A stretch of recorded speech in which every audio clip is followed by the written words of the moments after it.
Russia এখন এক সন্ধিক্ষণে রয়েছে। এই অবস্থায় দেশের মৌলিক স্বার্থ রক্ষায় দৃঢ়ভাবে কাজ করার অঙ্গীকার করেন রুশ প্রেসিডেন্ট ভ্লাদিমির পুতিন।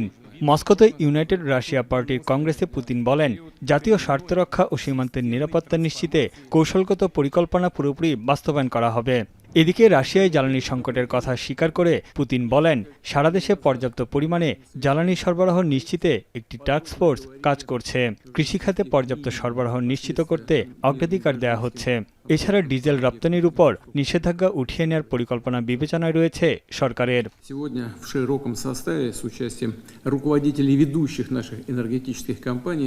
এরপর রুশ গণমাধ্যমকে দেয়া এক সাক্ষাৎকারে পুতিন বলেন, রুশ সেনাদের অগ্রযাত্রা থামানোর কোনো সুযোগ ইউক্রেনকে দেবে না রাশিয়া।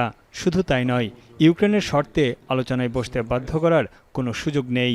দুই দেশের অভ্যন্তরের গভীর লক্ষ্যবস্তুতে হামলা বন্ধের প্রস্তাব দিয়েছে রাশিয়া। তা লঙ্ঘন করলে ইউক্রেনে রাশিয়ার হামলা আরও জোরালো হবে এবং এর পরিণতি হবে ভয়াবহ।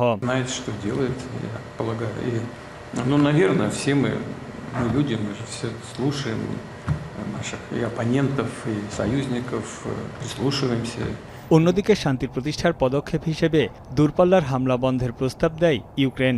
তবে এটিকে রুশ বাহিনীর সামরিক অভিযানের লক্ষ্য থেকে মনোযোগ সরানোর একটি উপায় হিসেবে বর্ণনা করছে মস্কো। কিয়েভের সরকার পরিবর্তন করা তার লক্ষ্য নয় বলেও জানান পুতিন।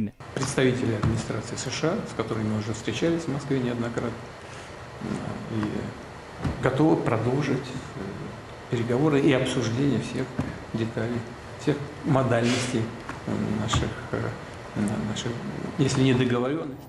ইউক্রেনের শান্তি প্রতিষ্ঠা নিয়ে রাশিয়াকে দোষারোপ করার বিষয়ে ট্রাম্পের বক্তব্যের প্রশ্নে পুতিন বলেন, ইউরোপীয় নেতারা মার্কিন প্রেসিডেন্টের অবস্থানের কোনো পরিবর্তন আনতে পেরেছেন বলে তিনি বিশ্বাস করেন না।